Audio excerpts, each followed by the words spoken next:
식조리 기능사 기출 해설 강의 8회를 시작하도록 하겠습니다.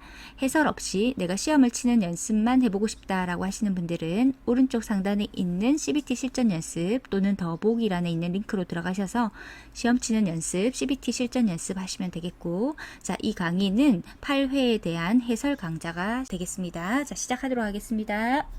1번 식품을 조리 또는 가공할 때 생성되는 유해물질과 그 생성 원인을 잘못 짝지어진 것은, 자, 답은 4번 헤테로고리아민 주류 제조 시 에탄올과 카바밀기에 반응해야 한 생성물이라고 했는데, 자, 이 짝짓기가 틀렸습니다. 자, 헤테로고리아민은 고온에서 이제 고기를 조리할 때 발생하는 물질입니다. 단백질과 아미노산이 고온에서 반응해서 생성되는 것이고요. 자, 주류 제조하고 아무 상관이 없습니다. 나머지는 다 맞죠? N니트로소아민 많이 나왔죠? 육가공품의 발색제 사용으로 인한 아질산하고 아민하고, 자, 반응하는 생성물이고, 자, 발암물질이라고 했어요. 다환 방향족 탄화수소, 유기물질을 고온으로 가열할 때 생성되는 단백질이나 지방의 분해 생성물이고요.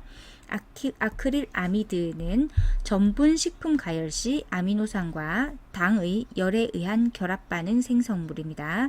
자, 다시 정리하면 N니트로소아민 같은 경우는 육가공품 발색제다.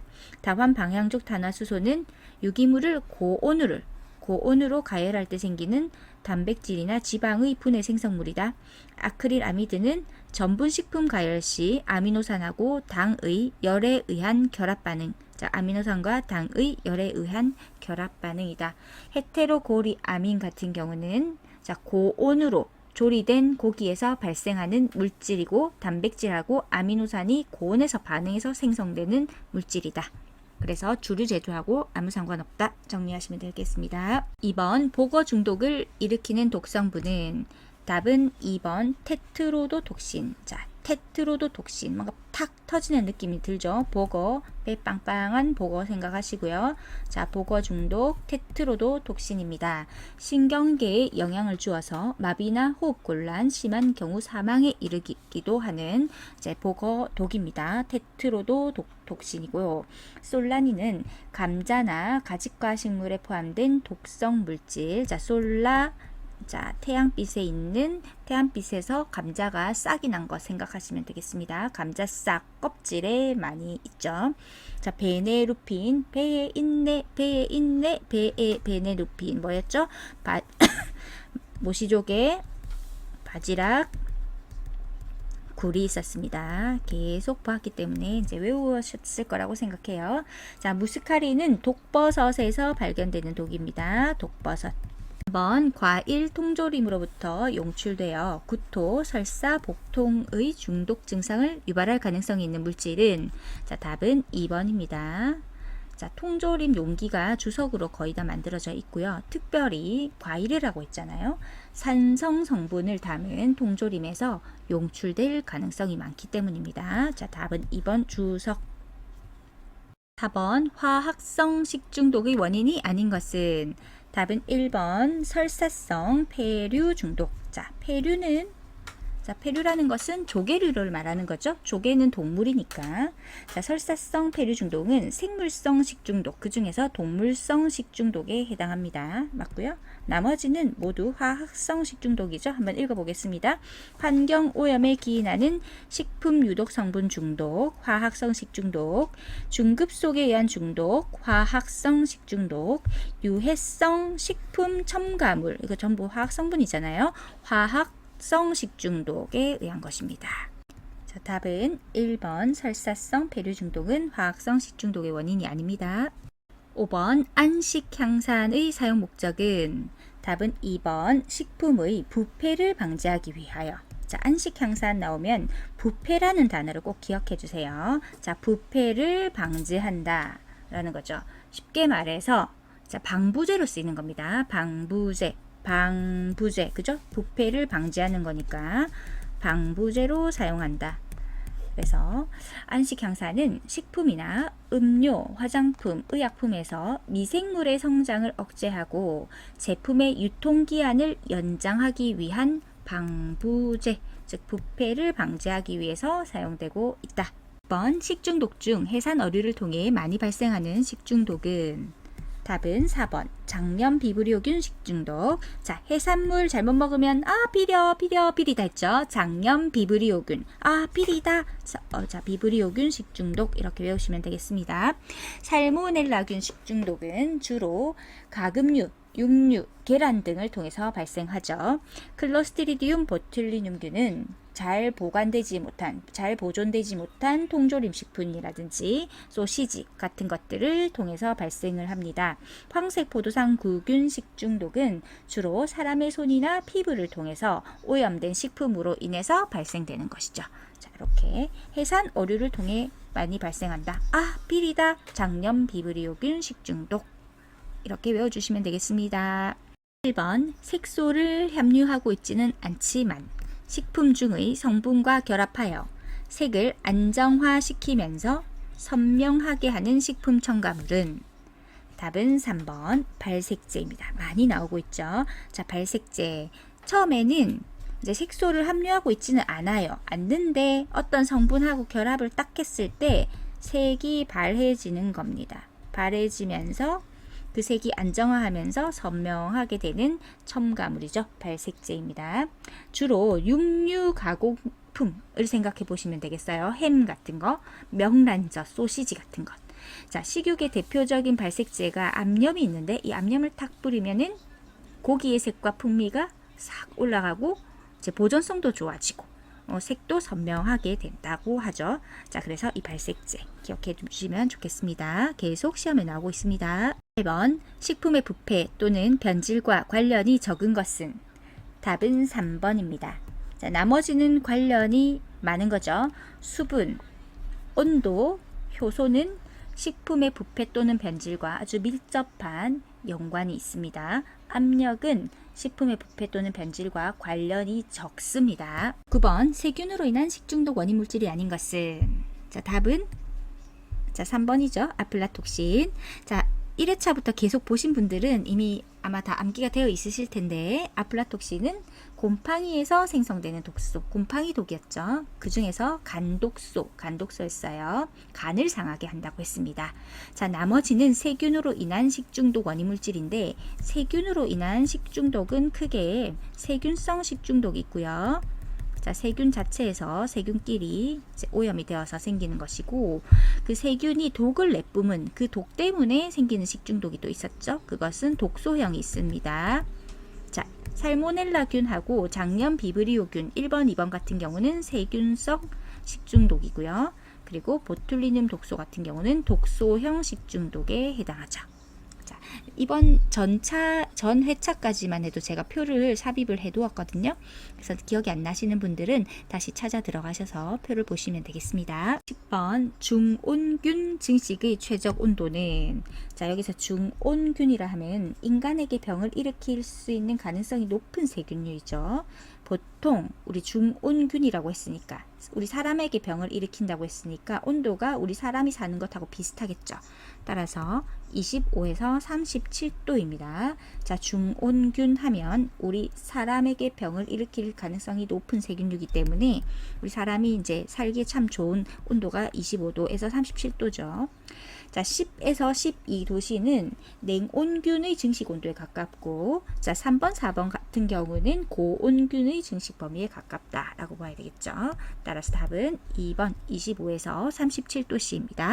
11번 업종별 시설 기준으로 틀린 것은 답은 2번입니다. 자, 시설 기준으로 틀린 것이죠. 일반 음식점의 객실에는 자, 방실자죠. 방이 있는데 그 방을 설치할 때 잠금 장치를 설치할 수 있다 했는데 설치할 수 없습니다. 잠금 장치 설치 안 됩니다. 잠금 장치 설치 안 됩니다. 우리 음식점에 갔을 때 이제 방방이 이렇게 칸막이가 있는 객실이 있잖아요. 거기에 잠금 장치 있는 거 못 보셨죠? 잠금 장치 설치하면 안 됩니다. 나머지는 다 맞고요. 이 부분은 시험에 잘 나오기 때문에 이제 법조문을 정리한 것을 보고 같이 정리하겠습니다. 업종별 시설기준 식품위생법 시행규칙입니다. 자, 1번 휴게 음식점 영업 일반 음식점 영업 및 제과점 영업 관련인데 이 부분 시험 잘 나오거든요. 자, 일반 음식점에 객실을 설치하는 경우 객실에는 잠금 장치 안 되고 침대 안 됩니다. 욕실 설치 안 되고요. 침대 형태로 변형 가능한 소파 등의 가구도 안 됩니다. 이런 것도 이제 설치 안 됩니다. 휴게 음식점 또는 제과점 있죠. 자, 휴게 음식점, 제과점, 뭐 빵가게 같은 거 생각해 보시면, 자, 객실을 둘 수 없죠. 자, 그죠? 우리 뭐 파리바게트나리 빵가게 가면은 객실 없잖아요. 자, 그리고 이 객실을 둘 수 없는데 투명한 칸막이 또는 투명한 차단벽을 설치해서 내부가 전체적으로 보이는 경우는 가능하다고 해요. 하지만 우리 시험에서 이런 예외 케이스가 나오는 게 아니고 일반적인 원칙적인 부분이 나오니까 휴게 음식점, 제과점에는 객실 둘 수 없다. 객석을 설치하는 경우, 자, 이거는 좌석이죠. 자, 방이 아닌 좌석을 설치할 수는 있잖아요. 그죠? 우리 빵 먹으러 갔을 때 옆에 보면 앉아서 먹는 좌석 있죠. 객석을 설치하는 경우 객석에는 높이 1.5m 미만의 칸막이를 설치할 수 있고요. 이 경우 이면 이상을 완전히 차단하지 아니어야 하고 다른 객석에서 내부가 서로 보이도록 해야 합니다. 자, 보시면, 자, 중간에 뭐 가나 다라 쭉 있는데 불필요한 건 다 제거하고 필요한 것만 지금 수록했습니다. 휴게 음식점, 일반 음식점 또는 제과점의 영업장에는 손님이 이용할 수 있는 자막용 영상 장치 또는 자동 반주 장치를 설치하여서는 안 된다라는 거예요. 자, 그래서 자막용 영상 장치 안 되고 자동 반주 장치 안 돼. 근데 어떤 거냐면 이게 손님이 이용할 수 있는 거죠. 손님이 이용할 수 있는 자막용 영상 장치, 자동 반주 장치 설치하면 안 됩니다. 다만 연회석을 보유한 일반 음식점에서는 회감년, 칠순년 등 가정의 의뢰로 수행하는 경우는 그런 방을 이제 설치했을 때 손님이 이용할 수 있는 자막용 영상 장치, 자동 반주 장치 설치할 수 있다라는 겁니다. 자, 일반 음식점의 객실 안에는, 자, 이거 잘 나오죠. 무대 장치, 음향 및 반주 시설, 우주볼 등의 특수 조명 시설을 자, 설치하여서는 안 된다. 그래서 무대 장치 안 되고 음향 반주 시설 안 되고 특수 조명 시설 안 됩니다. 어디에서? 일반 음식점의 객실입니다. 자, 일반 음식점의 객실. 자, 이거 보시고 문제 다시 풀어볼게요. 휴게 음식점에는 다른 객석에서 내부가 보이도록 하여야 한다. 그쵸? 휴게 음식점에서 객석을 설치할 때 내부 보이도록 해야 된다라는 거 있었고, 일반 음식점의 객실 안에는 무대 장치, 우주볼 등의 특수 조명 장치 설치하면 안 된다고 했죠. 이런 거 안 된다. 객실에.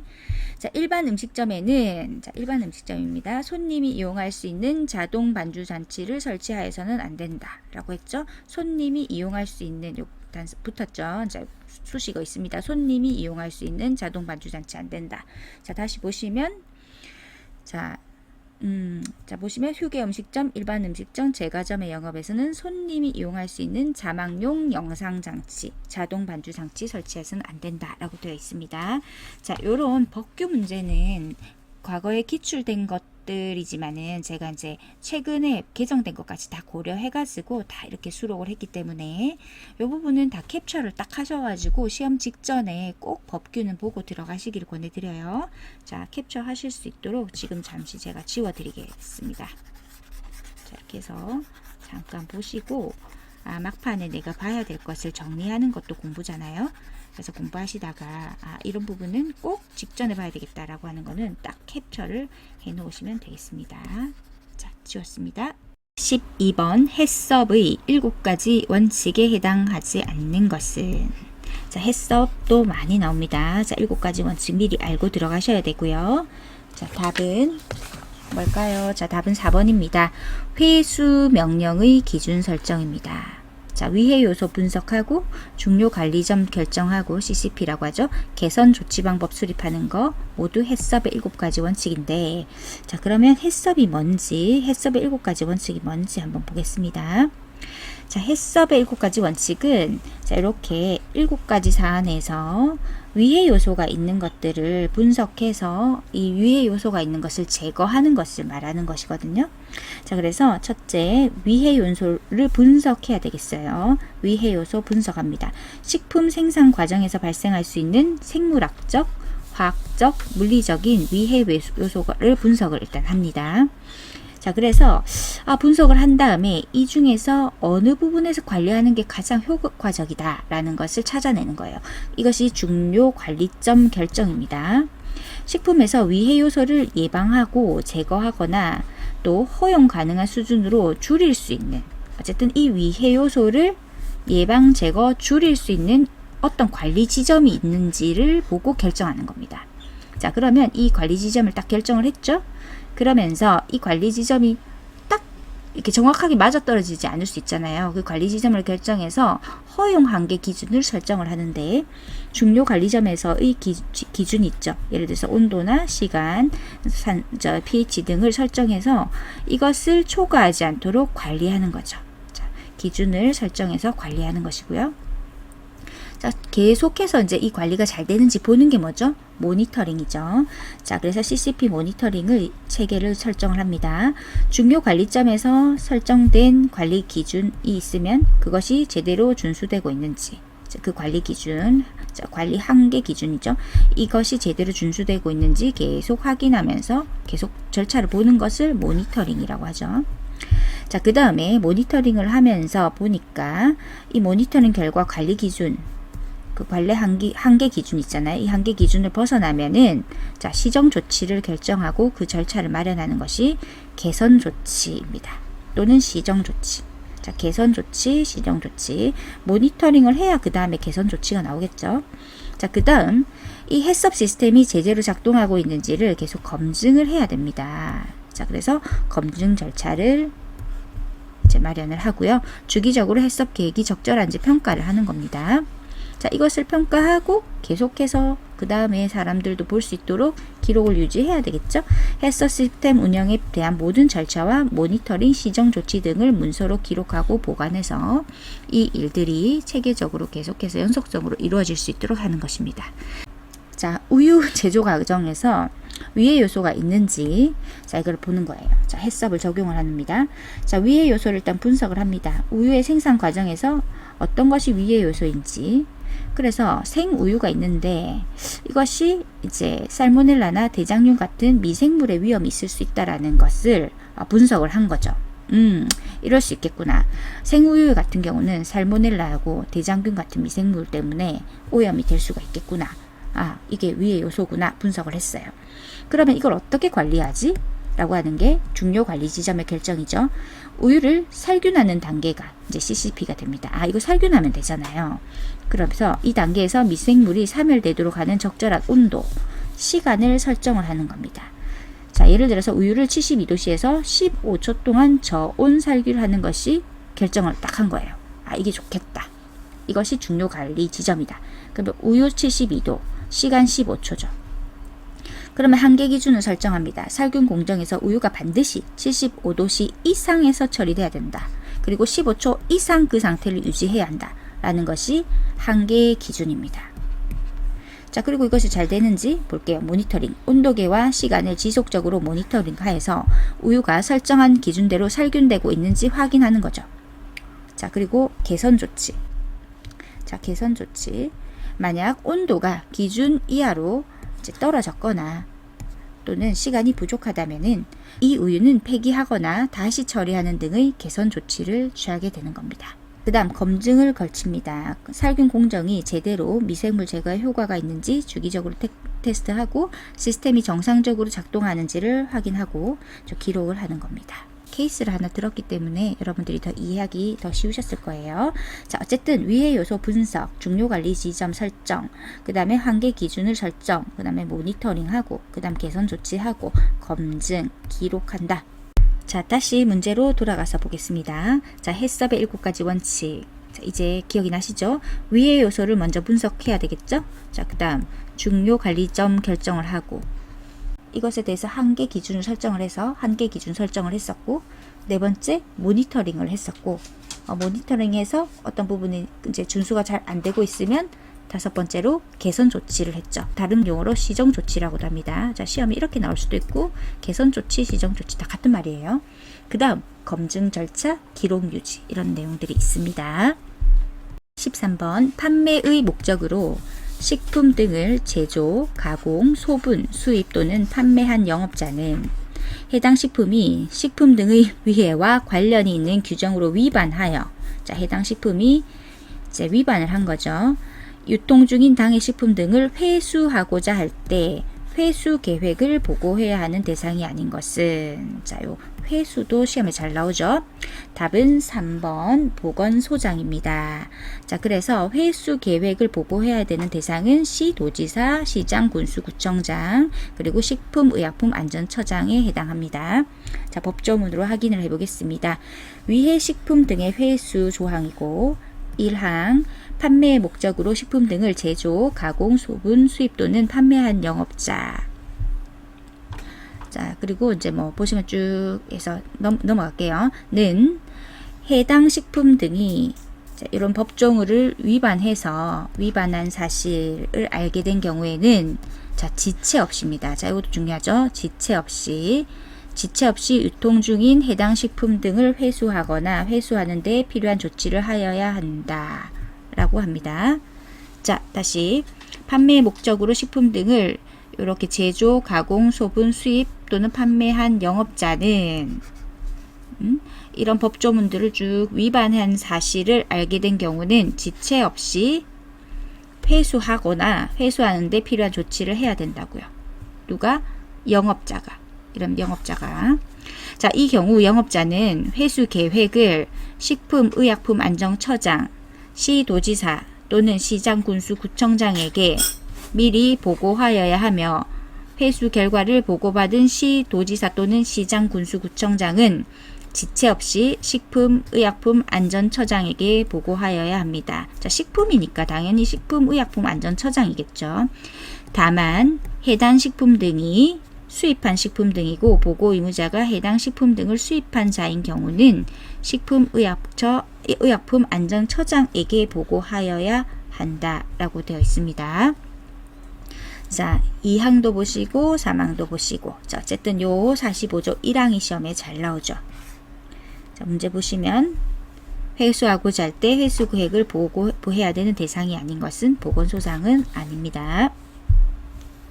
4번 식품위생법에 명시된 목적이 아닌 것은, 자, 답은 뭘까요? 자, 2번이죠. 유통하고 상관없겠죠. 건전한 유통 판매 도모 아닙니다. 자, 위생이잖아요. 그리고 식품이죠. 그래서 위생상의 위해 방지 맞고, 식품 영양의 질적 향상 도모 맞죠? 자, 식품에 관한 올바른 정보 제공입니다. 그래서 식품이 위생적으로 질적으로 좋은 이제 영양으로 공급되는 것, 이것이 이제 중요하고요. 법조문으로 확인해 보겠습니다. 식품위생법 제1조입니다. 자, 식품위생법 1조 2조는 반드시 시험장에 보고 들어가셔야 돼요. 이 법은 식품으로 인하여 생기는 위생상의 위해를 방지하고, 그렇죠? 위생이니까 식품 영양의 질적 향상을 도모하며 식품에 관한 올바른 정보, 식품에 관한 올바른 정보가 있어야 식품 위생 또는 식품의 영양의 질적 향상을 도모할 수 있겠죠. 자, 그래서 위생상의 위해를 방지, 식품 영양의 질적 향상 도모, 식품에 관한 올바른 정보 제공입니다. 그 궁극적으로는 국민 건강의 보호 증진에 이바지함을 목적으로 한다입니다. 15번 식품위생법상 영업에 종사하지 못하는 질병의 종류가 아닌 것은, 그러면 나머지는 영업에 종사하지 못하는 질병이라는 거죠. 자, 딱 봤을 때 답을 이제 캐치를 하실 수가 있는데요. 비감염성이잖아요. 그래서 이런 단어가 나오면 당연히 아니겠다라고 이제 생각하실 수 있어야 될 것 같아요. 자, 답은 1번입니다. 비감염성 결핵이고요. 나머지 세균성 이질, 화농성 질환, 장티푸스는 식품위생법상 영업에 종사하지 못합니다. 자, 상식선에서 좀 풀 수 있었지만 사실은 이게 복잡한 법조문의 규정 체계가 있거든요. 한번 보겠습니다. 자, 시행규칙을 보시면은 50조 영업에 종사하지 못하는 질병의 종류가 딱 있어요. 그래서 자, 영업에 종사하지 못하는 사람이라고 식품위생법 40조에 있거든요. 그래서 다음에 질병에 걸린 사람은 안 된다라고 하면서 시행규칙에다가 명시를 해놨습니다. 자, 그래서 결핵 환자 안 됩니다. 알겠죠? 자, 결핵 환자는 식품 이제 위생에 관련된 영업에 종사 못 합니다. 하지만 비감염성 결핵은 괜찮아요. 그죠? 비감염성 결핵은 전염시키지 않기 때문이죠. 그래서 결핵 환자 원칙 안 되는데 비감염성 결핵 환자는 됩니다. 시험 잘 나올 수밖에 없겠죠. 자, 그 다음 33조 1항 각호의 어느 하나에 해당하는 감염병에 걸린 사람인데 그 33조 1항은 여기 밑에 이제 같이 수록했어요. 보시면 자, 이들은 이제 감염병에 해당하는 감염 환자들은 일시적으로 업무 종사에 제한을 받는데 그 제한 기간은 감염력이 소멸되는 날, 즉 이 감염들이 없어지면은 업무 종사할 수 있습니다. 자, 콜레라, 장티푸스, 파라티푸스, 세균성 이질, 장출형 대장균 감염증, A형 감염 안 되고요.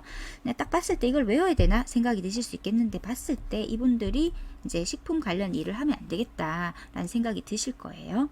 자, 그리고 이들의 제한을 받는 업종은 자, 집단급식소, 식품 적개업에 안 된다라고 되어 있습니다. 자, 3호 보시면 식품위생법 시행규칙 3호 50조의 3호 보시면 피부병 또는 그 밖의 고름 형성 질환 환자도 영업에 종사 못합니다. 자, 피부병 또는 그 밖의 고름 형성 질환 영업에 종사하지 못합니다. 자, 이런 분들이 잘못해서 이제 음식에 조리를 하다 보면은 포도상 구균 식중독 일으킬 수도 있고 하기 때문에 위험하죠. 자, 안 되고 후천성 면역 결핍증도 안 됩니다. 성매백계 감염병 관련 이제 건강 진단을 받아야 하는 영업에 종사하는 사람만 해당하긴 하지만 자, 이들도 안 된다라고 되어 있습니다. 16번 우유 가공품이 아닌 것은 자, 나머지는 우유 가공품이죠. 답은 3번 마시멜로우는 우유 가공품이 아닙니다. 마시멜로우는 설탕, 물, 그리고 젤라틴, 젤라틴 때문에 시험 나오죠. 으로 사용해서 만든 제품이고 치즈나 버터나 액상 발효유 같은 경우는 우유를 가공해서 만든 식품입니다. 4번의 액상 발효유 같은 경우는 우유를 주요 원료로 하죠. 유산균을 이용해서 발효시킨 다음에 액상 형태로 만든 유제품, 예를 들어서 요구르트라든지 마시는 발효유 같은 경우를 액상 발효유라고 얘의 주요 원료가 우유입니다. 우유를 주요 원료로 합니다. 17번 육류의 사후 강직을 설명한 것 중 틀린 것은 자, 답은 1번입니다. 근육에서 호기성 해당 과정에 의해 산이 증가된다. 호기성 해당 과정이 아니라 이것이 이제 혐기성이라고 돼야 돼요. 호기성이란 말 자체가 산소가 많이 충분한 과정에서의 일이다라는 그런 설명이거든요. 그래서 산소가 충분한 조건, 이것은 호기성 이렇게 표현하고 산소가 부족한 상태에서 일어나는 상태를 혐기성이라고 하는 것입니다. 자, 그래서 4번에 보시면 근육의 글리코겐이 젖산으로 되거든요. 자, 그러면서 이번에 보시면은 해당 과정에서 생성된 산에 의해서 pH가 낮아진다. 자, 젖산에 의해서 pH는 떨어지게 되겠죠. 자, 그 다음에 경직 속도, 경직화된다는 거죠. 그런데 그 속도는 도살전의 동물 상태에 따라 다르다라는 겁니다. 자, 나머지 다 맞고. 자, 근육에서 혐기성 해당 과정에 의해서 산이 증가된다 라고 하는 것은 맞습니다. 18번 효소의 주된 구성 성분은 답은 3번입니다. 효소는 세포 내에 존재를 하죠. 고분자의 단백질로 이루어진 것입니다. 자, 효소는 단백질이다. 효소는 대부분 단백질로 이루어져 있고요. 생화학적 반응을 촉매하는 역할을 합니다. 그래서 이 효소는 특정 기질에 작용해서 반응 속도를 증가시키고 그리고 그 기능을 수행하게 하는데 구성 성분이 단백질이라는 거. 자, 효소는 단백질이다. 효소는 단백질이다. 9번 다음 냄새 성분 중 어류와 관계가 먼 것은 자, 답은 4번 디아세틸입니다. 자, 디아세틸이라는 것은 치즈, 요구르트, 버터, 크림 등의 유제품의 향기 성분. 자, 유제품 딱 떠올렸을 때 냄새 나는 거 생각해 보세요. 자, 치즈, 요구르트, 버터, 크림 약간 그 묘한 냄새 있죠. 그 향기 성분입니다. 그래서 락트산균에 의해서 락토스 및 시트르산으로부터 생성된다고 해요. 맥주나 청주 등의 발효식품 중에서도 널리 존재하고 있는 것입니다. 디아세틸은 치즈, 요구르트, 버터, 크림 등의 유제품의 향기 성분이고 맥주, 청주 등의 발효식품 중에서도 존재하고 있는 것이다 라고 기억하시고, 트리메틸아민, 암모니아, 피페리딘 이것은 모두가 어류의 부패 시 나는 이제 그 냄새입니다. 냄새와 관련된 성분입니다. 트리메틸아민, 암모니아, 피페리딘. 자, 느낌 오시죠? 자, 어류 계속 했었죠, 우리. 자, 말도 안 되지만. 자, 어류가 나무에 이렇게 트리가 나무잖아요. 트리에 매달려 있으면 어떻게 되죠? 부패해서 썩는다고 했어요. 그래서 트리메틸아민. 그리고 암모니아 딱 냄새 안 좋은 느낌 나죠? 그리고 피페리딘 냄새가 어때요? 피폐해. 뭐 때문에? 어류가 부패해서 냄새가 피폐하다. 피페리딘 이렇게 외워주시면 되겠습니다. 식품에 존재하는 물의 형태 중 자유수에 대한 설명으로 틀린 것은 자, 식품에 존재하는 물의 형태는 자유수이기도 하고 결합수로 존재하기도 하거든요. 자, 이것은 식품에 이제 어떻게 들어있느냐, 수분의 형태가 식품 내에서 어떻게 있느냐로 나눈 것인데 식품의 보관이나 품질이나 미생물 번식 등에 중요한 영향을 미치게 돼요.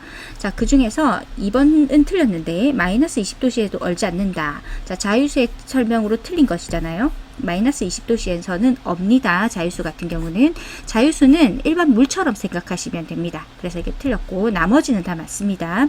자, 그래서 자유수하고 결합수에 대해서 차이점을 비교하면서 한번 공부를 해볼게요.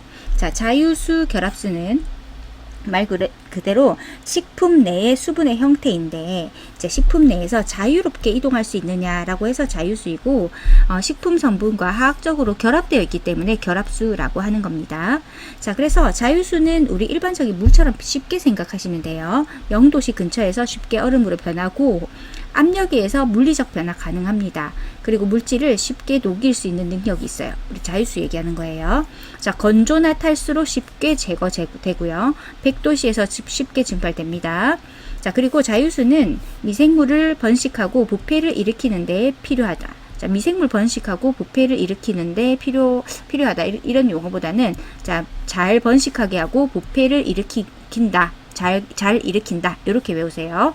자, 자유수가 많을수록 식품 변질 가능성이 높겠죠. 미생물 번식이 잘 되니까. 자, 이동은 식품 내에서 자유롭게 이동 가능하고 확산 가능합니다. 그래서 식품하고 결합이 안 됐기 때문이에요. 자, 결합 상태는 식품 성분과 느슨하게 결합하거나 완전히 자유롭게 존재한다. 자, 수분 활성도 높겠죠. 높은 수분 활성도로 미생물 활동에 영향을 많이 주고, 자, 물질을 쉽게 용해하고 확산시킵니다.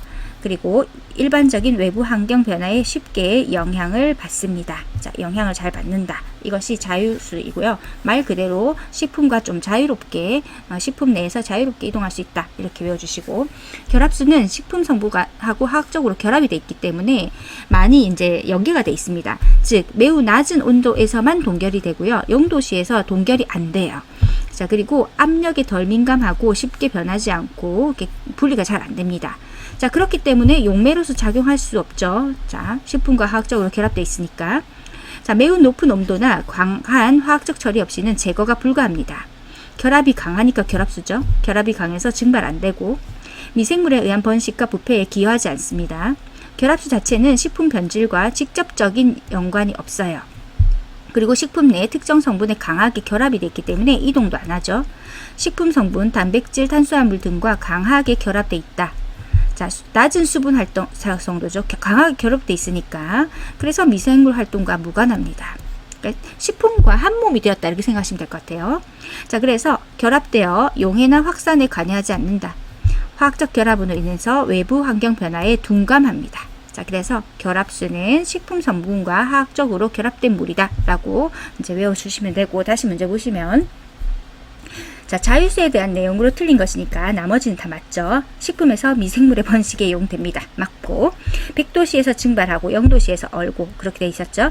식품을 건조시킬 때 쉽게 제거가 됩니다. 압력에 의해서도 쉽게 제거가 되고요. 자, 이것이 자유수의 특징이고, 결합수하고 꼭 비교하셔서 어떤 게 나올지 모르기 때문에 둘 다 공부해 두시면 되겠습니다. 21번 전분의 노화를 억제하는 방법으로 적합하지 않은 것은? 자, 답은 4번입니다. 자, 산의 첨가인데, 자, 노화를 억제한다라는 거죠. 노화를 억제한다. 그러면 전분이 노화가 된다는 것은, 자, 어떻게 되죠? 아밀로스하고 아밀로펙틴이 있는데, 이것이 이제 분해가 되면은, 전분 분자가 분해가 되면은 노화가 되잖아요. 그죠? 자, 그래서 이 전분의 구조를 변화시키지 않고 잘 유지하는 것이 중요한데, 자, 산을 첨가하게 되면은 오히려 전분 분자의 결합 자체를 약화시켜요. 그래서 구조가 변화되기 때문에 오히려 노화가 가속화됩니다. 그래서 산의 첨가는 노화를 억제하는 방법으로 적합하지 않고요. 자, 수분 함량을 조절하고 냉동하게 되면은 노화가 또 억제가 됩니다. 그러나 저온 냉장에서는 노화가 빨리 일어나고요. 냉동에서는 노화가 억제가 되고요. 설탕을 첨가하면 또 전분의 구조를 안정화시키거든요. 그래서 노화가 이제 지연된다. 즉 노화가 억제가 됩니다. 자, 그래서 산의 첨가는 전분의 노화를 억제하는 방법으로 적합하지 않고 오히려 노화가 촉진될 수 있다라는 겁니다. 자, 답은 4번입니다. 22번 우유 100ml에 칼슘이 180mg 정도 들어있다면 우유 250ml에서는 칼슘이 약 몇 mg 정도 들어있는가 입니다. 자, 우유 100ml에 칼슘이 180mg 들어있으니까 칼슘, 그러니까 우유 250ml에서는 얼마가 들어있느냐 하는 거죠. 자, 이렇게 100에서 100, 250까지 2.5배 증가했잖아요. 마찬가지 그러면 2.5배 증가하겠죠. 180 곱하기 2.5 해서 계산하셔도 되고 2.5배니까 2배 더하고 반을 또 더하면 되죠. 그래서 180 더하기 180 더하기 반 90 더하면은 450이 되겠죠. 450mg 이렇게 계산하셔도 되겠습니다. 자, 답은 1번 450mg입니다. 13번 찹쌀의 아밀로스와 아밀로펙틴에 대한 설명 중 맞는 것은? 자, 답은 3번입니다. 아밀로펙틴으로 이루어져 있다. 맞습니다. 자, 찹쌀, 아밀로스, 아밀로펙틴인데, 자, 맵쌀하고 같이 비교해 보겠습니다. 맵쌀은 우리가 매일 이제 밥을 지어 먹는 그 쌀 있죠. 쌀을 맵쌀이라고 하는데, 맵쌀은 아밀로스가 25%이고요. 아밀로펙틴, 요 쫀득쫀득한 요게 아밀로펙틴 때문이거든요. 이게 75% 정도 들어가 있어요. 자, 이것이 맵쌀의 이제 구성이고요. 찹쌀은 아밀로스 거의 없고 아밀로펙틴이 거의 100%입니다. 자, 이렇게 하시면 되죠. 그래서 찹쌀이 굉장히 쫀득쫀득한 이유가 그렇습니다. 자, 아밀로펙틴으로 이루어져 있다. 거의 아밀로펙틴이 100% 이렇게 암기하시면 되겠습니다. 자, 맞는 것 아밀로펙틴 거의 100%이기 때문에 아밀로펙틴으로 이루어져 있다. 가 정답이 되겠습니다. 24번 과일 향기의 주 성분을 이루는 냄새 성분은? 답은 4번 에스테르유. 답은 4번 에스테르유입니다. 과일 향기의 주 성분은 주로 에스테르유이고요. 에스테르는 과일의 향을 형성하는 주요 화합물을 말해요. 과일의 신선하고 또 달콤한 그 향기를 제공합니다. 에스테르유입니다. 25번 불건성류에 속하는 것은? 답은 2번 땅콩기름입니다. 자, 불건성류라는 말이 있고 또 건성류라는 말도 있겠죠. 건성류 그리고 반건성류가 있어요. 이게 뭐냐면은 기름이 산화가 됐을 때, 산소하고 접촉을 했을 때 경화가 되는지 이제 굳어가는지, 즉 산화가 되어서 점점점 굳어가는지의 여부입니다. 자, 그러면 건성류라는 말은 잘 경화가 되겠죠. 자, 경화되는 정도가 이제 점점 심해지는 것이고, 반건성은 서서히 경화되는 것이고요. 불건성류는 경화가 되지 않아서 이제 유체 상태로 계속 있는 거죠. 그래서 공기 중 노출되어도 경화가 안 되니까 신선하게 보관이 가능한 거죠. 땅콩 기름 같은 경우 불건성류고, 자, 올리브유 같은 경우도 불건성류에 들어가는 겁니다. 자, 그러면 건성류에 해당하는 것은 무엇이 있을까요? 아마씨유라든지 해바라기씨유 같은 것들을 예를 들 수가 있습니다. 건성류 같은 경우. 반건성류는 이제 이 중간에 해당하는 것, 서서히 공기에 노출되었을 때 서서히 산화되어 가는 것, 그것이 들기름, 대두유, 옥수수 기름 등을 예를 들 수가 있겠습니다. 16번 채소의 가공 시 가장 손실되기 쉬운 비타민은? 자, 채소가 가공됐을 때 손실 가장 쉬운 거 비타민 C입니다. 자, 비타민 C는 열과 공기 그리고 가공 과정에서 굉장히 민감하고 굉장히 쉽게 파괴돼요. 이렇게 된다. 그래서 이제 자연 그대로 먹는 것이 좋죠. 비타민 C 파괴 때문에. 자, 그렇습니다. 자, 비타민 A가 부족할 때는 야맹증이 걸리죠. 요것도 한번 정리할게요. 자, A 요거 어떻게 외우냐면은 A를 눕혀. 그럼 눕히면요. A를 딱 눕혀서 이렇게 새까맣게 칠하면 이게 눈이죠. 눈이 이제 밤에 잘 안 보이겠죠. 이렇게 어두컴컴하니까. 자, 그래서 야맹증. 밤에 잘 안 보이는 거. 자, 비타민 B가 부족할 때는 이게 다리가 이렇게 생겼다고 하면 다리가 이렇게 퉁퉁 부으면 이렇게 생겼겠죠. 자, 비타민 B입니다. 비타민 B 다리 퉁퉁 부었죠. 자, 이게 뭐죠? 각기병. 다리가 퉁퉁 붓는 거 각기병이죠. 자, 비타민 C가 부족하면은 자, 요걸 눕혀 볼게요. 예쁜 입을 그리고 자, 비타민 C 치아입니다. 치아. 비타민 C가 부족하면 이 사이에서 피가 질질질질 납니다. 피가 줄줄줄줄 흐릅니다. 이게 뭐죠? 괴혈병입니다. 자, 비타민 C가 부족하면 괴혈병에 걸릴 수가 있고요. 비타민 D가 부족하면 자, 다리가 이렇게 곧게 펴야 되는데 어떻게 됩니까? 다리가 하나가 샥 힘이 어떻게 돼요? 쭉 D처럼 이렇게 힘이 안 되겠죠? 자, 이런 걸 뭐라고 하죠? 다리가 휘는 거, 뼈가 휘는 거 구루병이죠. 비타민 D가 부족하면 구루병에 걸리고요.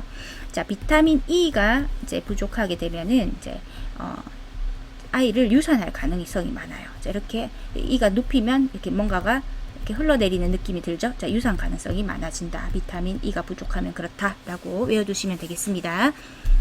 7번 일반적으로 포테이토 칩 등 스낵류의 질소 충전 포장을 실시할 때 얻어지는 효과로 가장 거리가 먼 것은 답은 자, 4번입니다. 제품의 투명성 유지하고 상관없고요. 자, 제품 안에 이렇게 이제 스낵류 안에 질소를 넣게 되면은 산화가 되지 않거든요. 그래서 이제 산소하고 차단이 되기 때문에 산화 방지, 파손 방지, 그리고 세균의 발육 억제를 목적으로 합니다.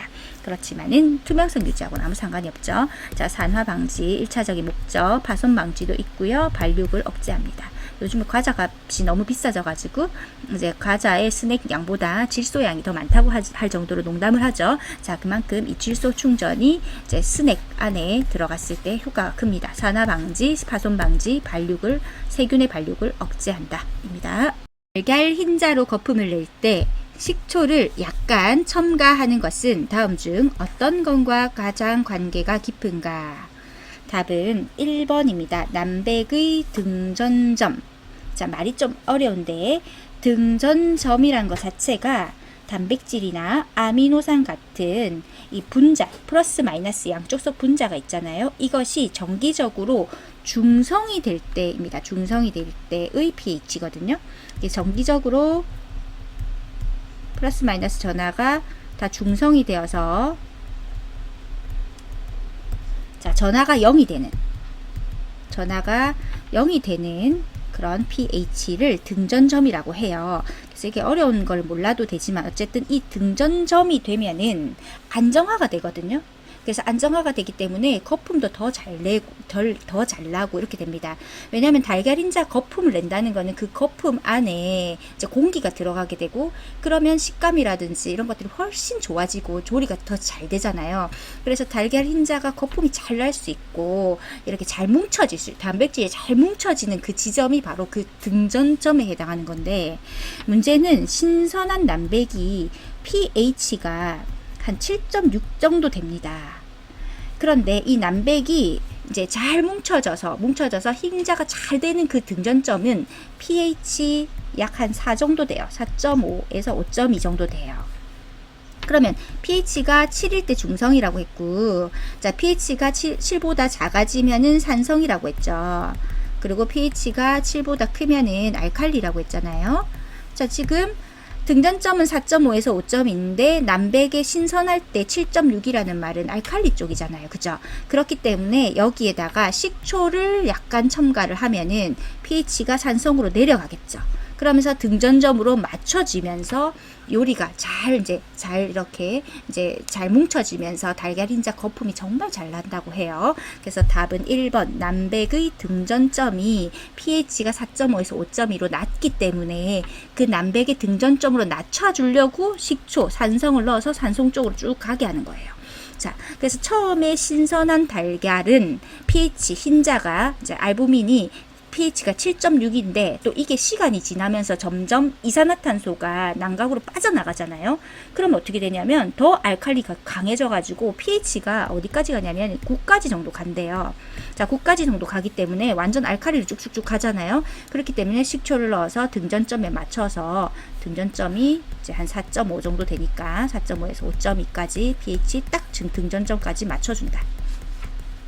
자, 누구의 등전점? 난백의 등전점까지 맞춰준다 라는 겁니다. 자, 답은 1번입니다. 자, 이렇게 한번 설명했고요. 그 다음에 그냥 외워버리세요. 흰자를 거품을 낼 때 식초 넣는다. 왜? 난백의 등전점, 난백의 등전점이라는 곳에 거기서 요리하면은 그 지점 딱 맞춰 pH 맞춰주면은 거품 엄청 잘 일어나고 단백질이 잘 뭉쳐지는 곳이 거구나라고 그냥 외워주시면 되겠습니다. 붉은 양배추를 조리할 때, 자 29번이죠. 붉은 양배추를 조리할 때 식초나 레몬즙, 이거 산성이죠. 산성을 넣으면 어떤 변화가 일어나느냐. 자, 붉은 양배추의 색소가 안토시아닌 게 색소입니다. 이것이 이제 적자색을 띠는 거죠. 선명하게 유지가 됩니다. 단맛을 갖는 대표적인 식품과 가장 거리가 먼 것은 답은 곤약입니다. 곤약은 단맛을 거의 갖지 않죠. 사탕무, 감초, 벌꿀은 단맛 성분이 있죠. 1번 신선한 달걀의 감별법으로 설명이 잘못된 것은 답은 2번 흔들 때 내용물이 잘 흔들린다. 맞아요. 자, 이럴 때는 신선하지 않다는 뜻입니다. 원래 신선한 달걀은 흔들 때 내용물이 잘 안 흔들립니다. 왜냐하면 안에 이제 남백이 있는데 이 남백, 하얀 자, 이 남백이 끈적끈적하고 점성도 높고요. 그리고 그래서 노른자는 고정이 돼 있죠. 난황은 고정이 잘 됩니다. 그래서 이렇게 꽉 찬 알찬 느낌이 들기 때문에 흔들 때 내용물이 흔들리지가 않아요. 꽉 차 있기 때문에. 그런데 이렇게 시간이 지나면서 이산화탄소가 빠져나가고 수분도 빠져나가기 때문에 단백질이 변성이 일어나게 되고 점성도 떨어지고 남백도 묽어집니다. 묽어지기 때문에 그러면서 노른자가 고정이 잘 안 되겠죠. 그러면서 그 공간도 비어 있고 그렇기 때문에 흔들 때 잘 흔들려요. 자, 흔들린다 라는 말은 신선하지 않다라는 증거입니다. 자, 1번, 3번, 4번은 신선한 달걀인 겁니다. 자, 햇빛, 전등에 비출 때 공기집의 크기가 작고요. 점점점 이제 시간이 지날수록 공기집의 크기는 커집니다. 6% 소금물에 넣으면 꽉 차 있다고 했잖아요. 그래서 가라앉습니다. 신선할 때. 자, 깨뜨려서 접시에 놓으면 노른자 볼록하죠. 그리고 흰자의 점도가 이렇게 높고 그리고 난황과 이 흰자가 잘 붙어 있어요. 고정이 잘 돼 있다. 이럴 때가 신선한 달걀입니다. 자, 신선함. 자, 붉은 양배추에 12번 열량 급원 식품이 아닌 것은, 자, 열량은 탄단지죠. 탄수화물, 단백질, 지방입니다. 자, 풋고추는 비타민 C가 많은, 열량은 매우 적고요. 비타민 C가 많은 제품입니다. 답은 3번. 13번 마늘에 함유된 황화물로 특유의 냄새를 가지는 성분은, 자, 마늘에 함유된 특유의 냄새를 가진 성분은 답은 1번 알리신입니다. 자, 알리신이 답이고요. 디메틸설파이드 같은 경우는 해산물의 비린내입니다. 해산물의 비린내하고 연결 있는 성분이고, 3번의 머스타드 오일은 이스티오시아네이트 성분으로 냄새가 나고요. 캡사이신 같은 경우 고추의 매운맛이죠. 자, 캡사이신도 시험에 한 번씩 나옵니다.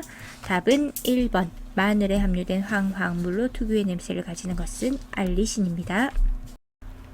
34번 당근의 구입 단가는 kg당 1,300원이다.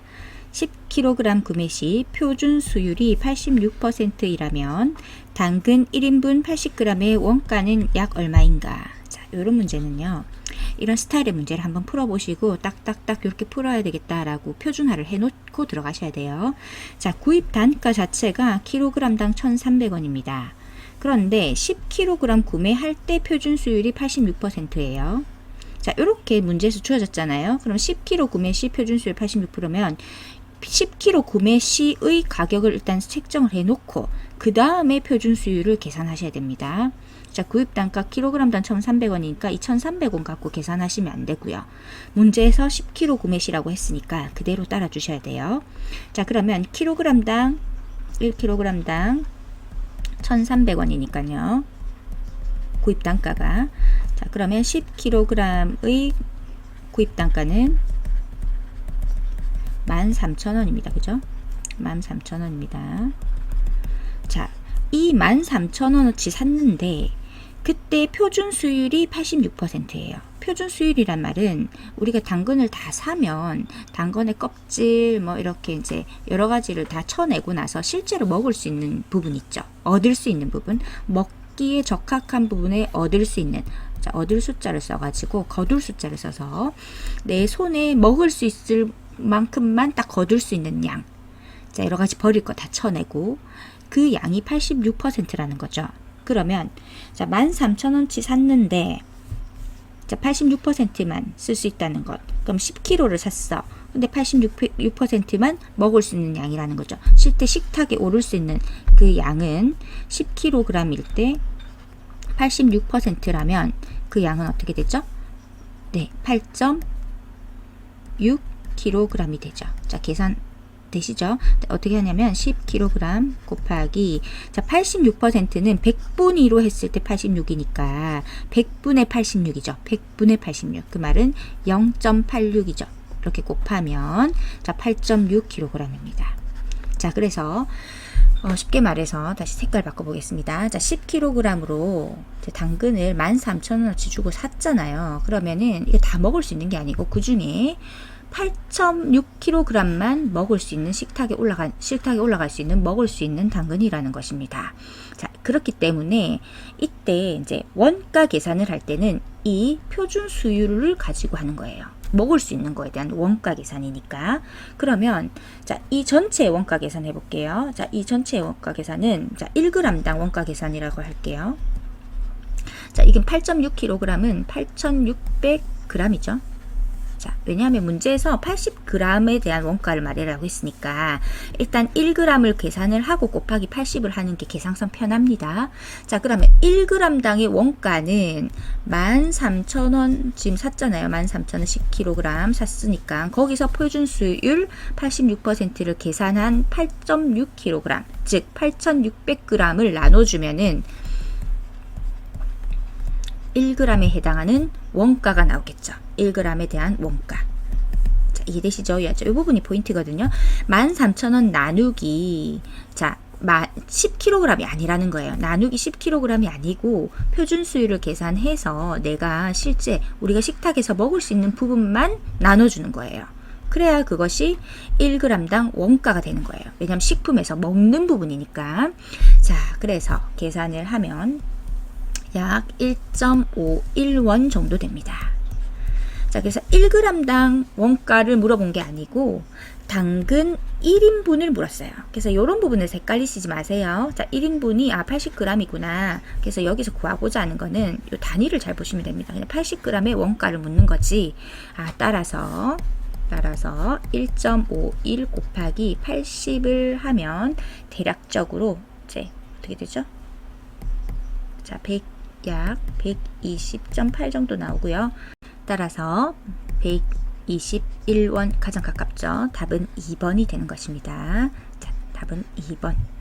35번 다음 조리법 중 비타민C 파괴율이 가장 적은 것은 답은 2번입니다. 비타민C는 열 처리하면 많이 파괴되죠. 그래서 열 처리를 안 해야 돼요. 자, 열 처리하게 되면 정말 파괴가 잘 된다. 그래서 적은 것은 무생체입니다.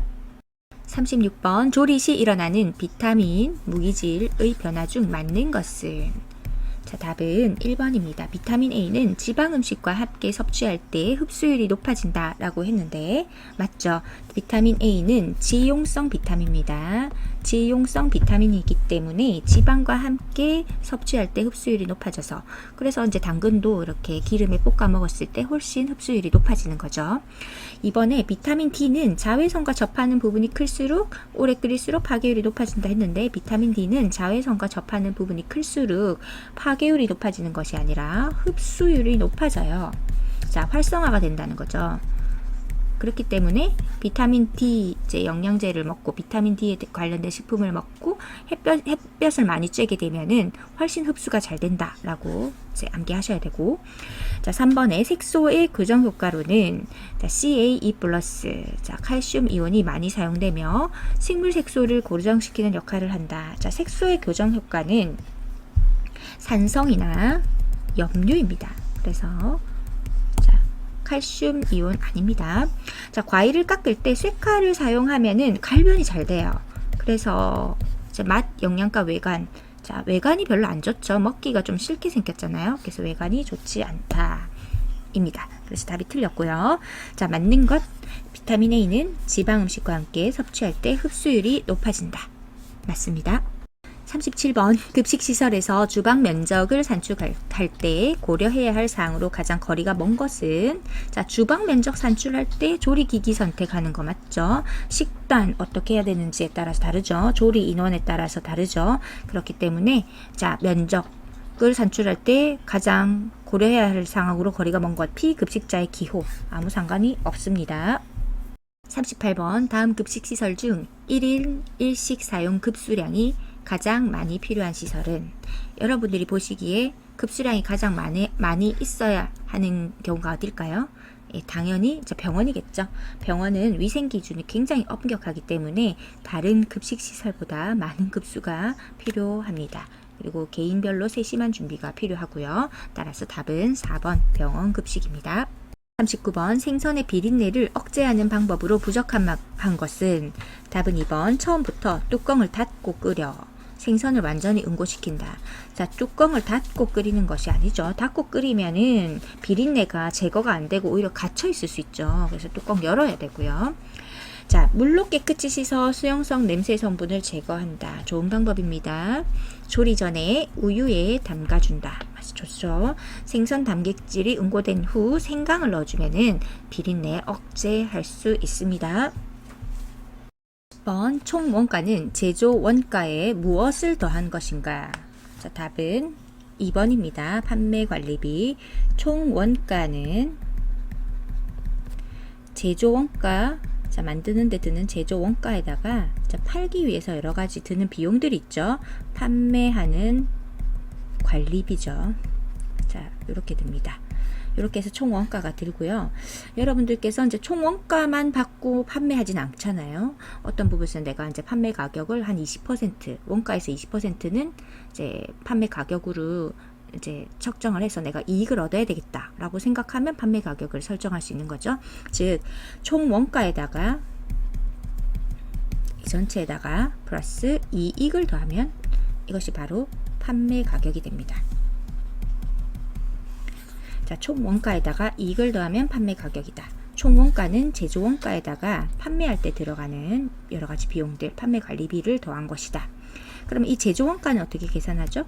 자, 직접비, 간접비 이렇게 하죠. 간접비, 뭔가 만들 때 드는 직접적으로 드는 직접비와 간접비인데 직접비는 조금 더 세심하게 얘기하면은 직접 재료비 그리고 직접 인건비죠. 노무비 가 되는 거고 간접비는 자, 제조할 때 만드는 간접비 접비가 있죠. 이렇게 있습니다. 자, 요거가 바로 총 원가에 해당하죠. 좀 구분되시는가요? 자, 다시 한번 정리를 하면은 자, 총 원가는 제조 원가에다가 그리고 이제 판매 관리비를 더한 것이 총 원가입니다. 자, 총 원가는 제조 원가에다가 판매 관리비를 더한 것이다. 그리고 총 원가에다가 여기서 이익을 더해 주잖아요. 그러면 판매 가격이 되는 것이다. 자, 기억해 두세요. 어떤 게 시험에 나올지 모르기 때문에 싹 다 공부하시고 들어가셔야 됩니다.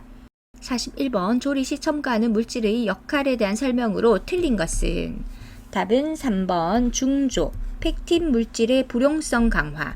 불용성이란 말은 녹지 않는다는 거잖아요. 자, 중조를 넣게 되면은 펙틴 물질을 분해해서 부드럽게 만들고 연화 작용을 하게 됩니다. 그래서 펙틴 분해하기 때문에 연화 작용한다 해야지 맞는 지문이고요. 라고 해야 옳은 지문. 나머지는 다 맞습니다. 자, 식염은 면 반죽의 탄성을 증가시키고 식초는 백색 채소 색을 고정합니다. 구리는 녹색 채소의 색을 고정합니다. 다 맞습니다.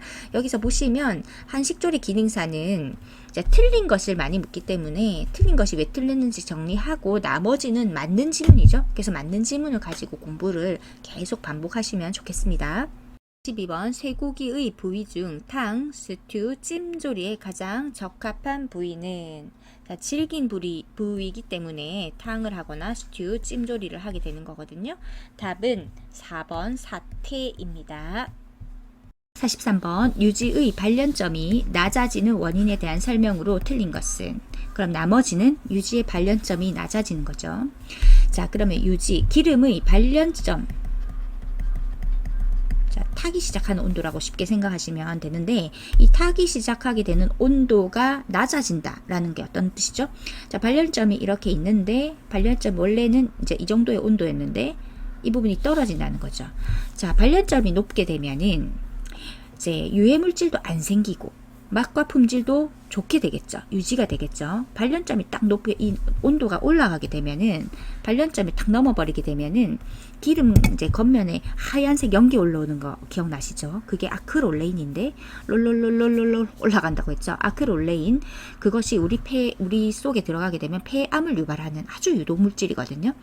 자, 그렇고 또 기름이 어떤 온도가 넘어가서 발련점이 넘어가면 어떨까요? 굉장히 산패되면서 맛이 좋아지지 않죠. 그렇기 때문에 이 발열점이 높을수록 좋은 거죠. 그래서 발열점 높은 기름을 많이 사용해서 음식 조리하는 것이 좋은데, 어떤 상황이, 환경이 주어지게 되면 발열점이 낮아집니다. 자, 발열점이 낮아지는 원인. 그래서 낮아지지 않게 하는 게 중요하다는 거죠. 자, 이럴 경우입니다. 자, 4번 오래 사용하여서 기름이 지나치게 산패되면 발열점이 낮아집니다. 그래서 기름을 바꿔줘야 되고, 기름에 이물질이 많이 들어가 있으면 또 발열점이 낮아지죠. 그래서 이물질이 많이 있을 때 우리가 이제 이제 거름망으로 걷어내면서 튀김을 하잖아요. 자, 그리고 튀김 뒤에 표면적이 넓으면 또 산소와 만나는 접촉 빈도가 많아지기 때문에 산화가 잘 되죠. 즉 발연점이 낮아지는 겁니다. 자, 이렇게 되면은 실제로 조리할 때 이제 유해 물질도 생기고 맛도 품질도 좋아지지 않기 때문에 발연점이 낮아지지 않도록 해야 되는 거죠.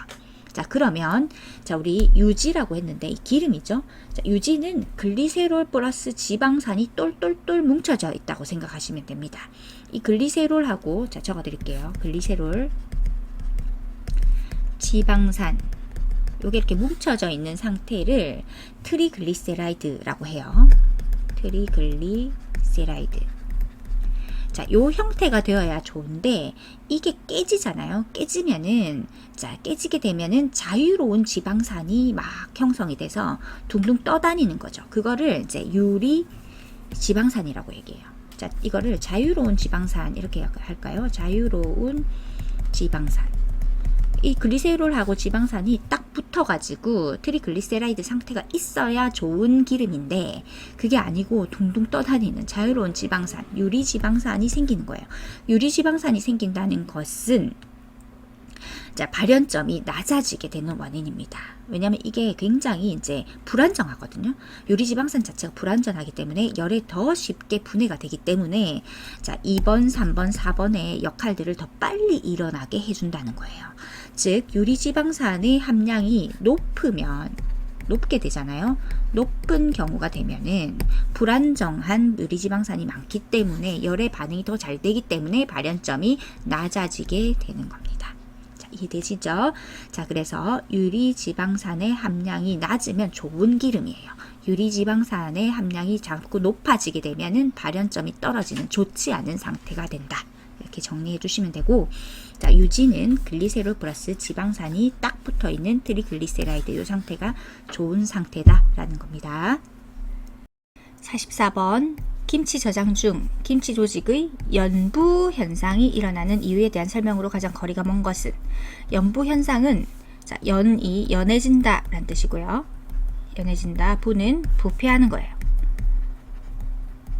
그래서 김치가 아삭한 식감이 있어야 되는데, 단단한, 조직이 단단한 그런 느낌이 있어야 되는데 흐물흐물해질 때, 그리고 그러면서 이렇게 약간 썩어가는 느낌, 부패하는 느낌, 묘한 그 냄새 나는 그 상황을 연부 현상이라고 하는데, 이 연부 현상은 크게 4가지 상황에서 일어납니다.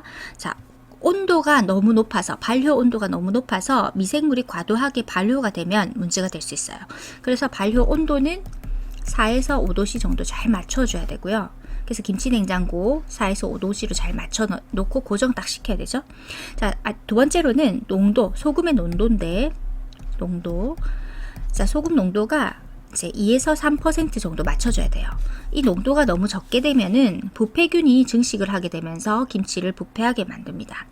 자, 그리고 채소 내부에 존재하는 이제 펙틴 분해 효소가 김치 세포벽을 분해하기 때문에 연부 현상이 일어날 수도 있습니다. 그리고 네 번째로는 실온에 장기간 방치하게 되면은 당연히 발효가 빠르게 되겠죠. 그러면서 연부 현상이 급속도로 진행이 되기 때문에 실온에 방치하지 마시고 이제 발효가 이렇게 너무 빨리 된다라고 느껴지시면은 빨리 섭취를 하시고 저장 위치를 조절해 가면서 보관을 잘 하셔야 돼요. 자, 이러한 연부 현상이 일어나지 않는 것이죠. 일어나지 않는 것은 답은 4번입니다. 김치가 국물에 잠겨서 수분을 흡수하기 때문에 자, 김치가 국물에 잠기게 되면은 호기성 미생물, 즉 3번에 보시면 호기성 미생물이 성장 번식하는 걸 막아주기 때문에 조직이 오히려 단단하게 되고 연부 현상이 일어나는 것을 막아줍니다. 그래서 이 부분은 틀렸고 나머지는 모두 연부 현상이 일어나게 되는 거죠. 조직을 구성하고 있는 펙틴질이 분해되기 때문에 그렇죠. 채소 내부에 있는 펙틴이 분해되면서 김치의 세포벽이 분해됩니다. 그러면은 흐물흐물해지겠죠. 자, 맞고 연부 현상. 미생물이 펙틴 분해 효소를 생성하는 거죠. 맞습니다. 자, 용기에 꼭 눌러 담지 않아서 내부에 공기가 존재해서 호기성 미생물이 성장 번식하면서 이제 분해하기 때문이죠. 따라서 이렇게 되면 연부 현상이 일어나게 됩니다. 45번 편육을 끓는 물에 삶아내는 이유는 답은 4번입니다. 국물에 맛 성분이 적게 용출되도록 하기 위해서입니다. 자, 팔팔 끓는 물에 고기를 탁 넣게 되면은 고기 표면이 빠르게 응고가 되겠죠. 그러면은 이제 굽게 되니까 맛 성분이 국물에 적게 용출이 됩니다. 그래서 이제 고기 안에 있는 맛있는 맛 성분이 끓으면서 이렇게 다 빠져나오면 안 되잖아요. 그럼 맛이 없는 고기가 퍽퍽한 고기가 맛 없는 고기가 되겠죠. 그것을 막기 위해서 처음부터 넣어서 이제 찬물에서부터 이렇게 끓는데 넣으면 안 되고요. 끓을 때 편육을 넣어서 삶아내셔야 합니다. 그래야지 국물에 맛 성분이 적게 용출되기 때문입니다. 46번 에너지 공급원으로 감자 160g을 보리쌀로 대체할 때 필요한 보리쌀의 양은 단 감자 당질 함량 14.4%, 보리쌀 당질 함량 68.4%입니다. 자, 이렇게 에너지 공급원이 있고 A와 B하고 대체할 때의 문제는 그 기준이 단서에 반드시 있습니다.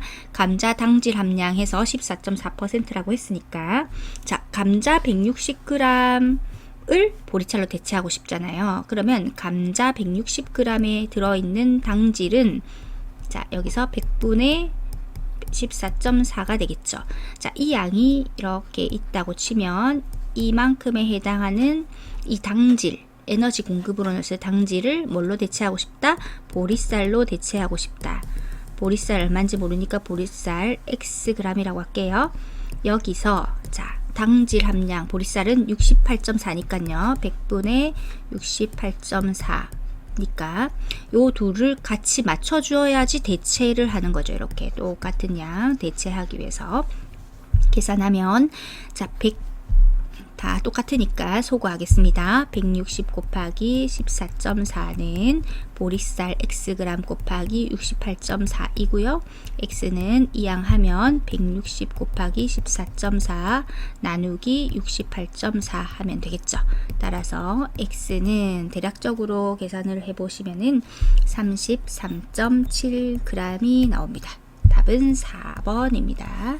자, 대체할 때는 A, B를 딱 바꾸고 싶은데 그때 대체할 때는 그 원하는 에너지 공급원이 같아야 되는데 그 같은 에너지 공급 양은 어디 단서의 당질 함량 이렇게 딱 퍼센트로 주어지면 그것을 계산하는 것입니다.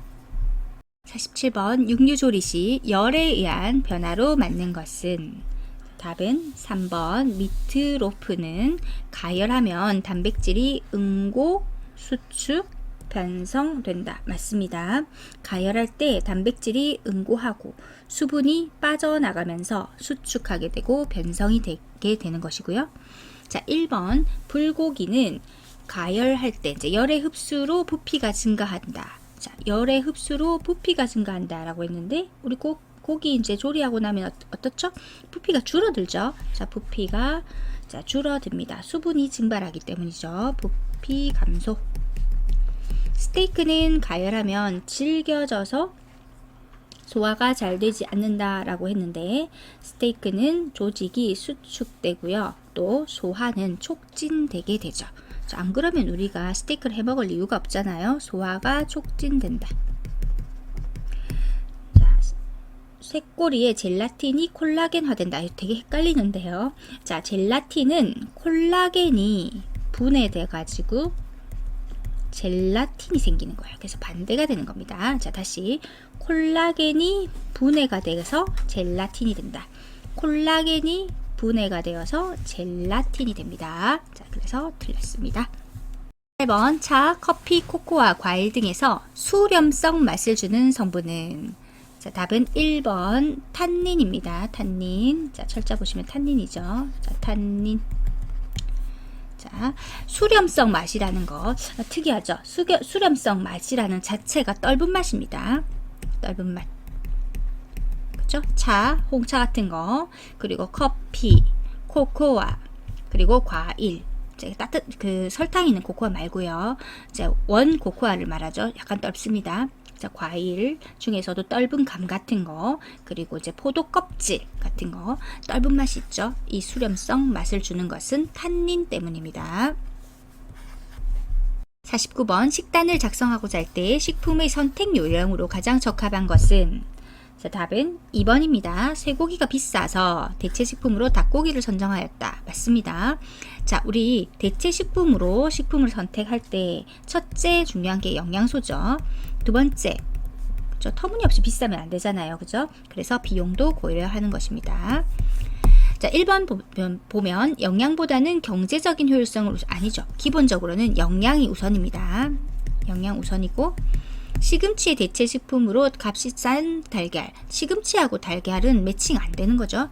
한창 제철일 때보다 한 발 앞서서 아니고요. 제철 음식이 제일 좋습니다. 제철 식품을 구입하는 것이 훨씬 경제적입니다. 50번 우유의 카제인을 응고시킬 수 있는 것으로 되어 있는 것은 답은 2번 식초, 레닌, 탄닌입니다. 자, 카제인은 우유에 함유된 전체 단백질의 80%를 차지하고 있는 거예요. 다시 카제인은 우유에 함유된 전체 단백질의 80%를 차지하고 있는 성분이고요. 자, 이때 산성의 식초를 이용해서 응고를 촉진시킬 수도 있고요. 레닌은 단백질 분해 효소거든요. 따라서 우유를 또 응고시킵니다. 그리고 채소나 과일에 함유된 페놀 화합물인 탄닌은 카제인을 응고시키기 때문에 채소에 우유를 첨가하면 응고물이 생기기도 합니다. 자, 정리할게요. 카제인 응고시키는 것, 식초, 산성식품이죠. 그리고 레닌, 자, 효소, 단백질 분해 효소, 그리고 채소와 과일에 함유된 페놀 화합물인 탄닌 역시 카제인을 응고시킵니다. 51번 칼슘과 인이 소변 중으로 유출되는 골연화증 현상을 유발하는 유해 중금속은 답은 2번 카드뮴입니다. 자, 카드뮴은 신장 세뇨관의 기능 장애가 유발되어 가지고 신장 장애, 폐기종, 골연화증, 단백뇨 등이 이제 생기게 되는데 이 병의 이름이 이타이 병이었어요. 중독 경로는 범랑 용기나 도자기의 안료 성분이 용출이 되거나 도금, 공장, 광산 폐수에 의한 어패류와 농작물의 오염 때문에 또 카드뮴 중독이 되기도 합니다. 52번 실내 공기 오염의 지표로 이용되는 기체는 자, 찾기 쉽죠? 답은 2번 이산화탄소입니다. 자, 이산화탄소 농도가 높으면 환기가 불충분하다는 증거이죠. 자, 산소하고 질소 같은 경우는 공기의 기본 구성 성분이고 일산화탄소는 유해물질이지만은 지표로 사용되지는 않고 있습니다.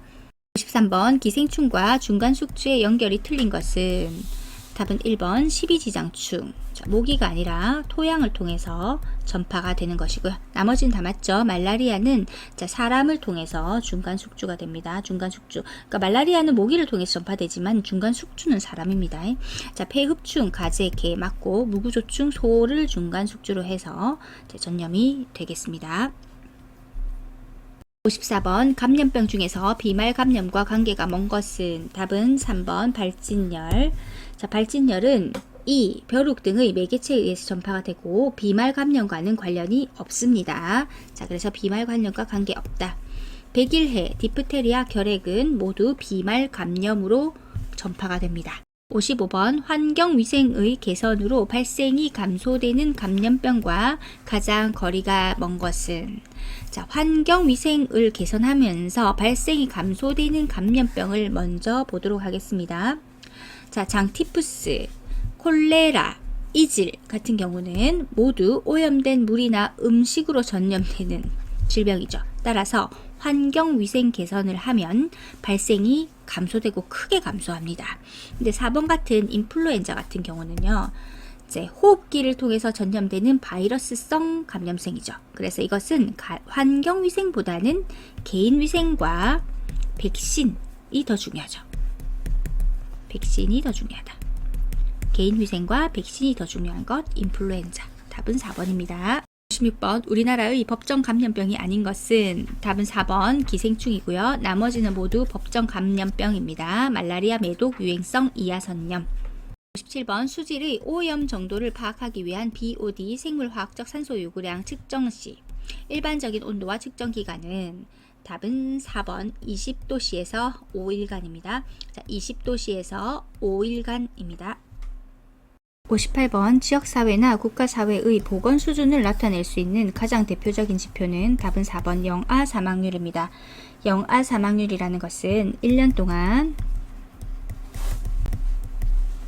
출생한 1000명당 생후 1년 미만의 아기 중 사망한 수를 의미합니다.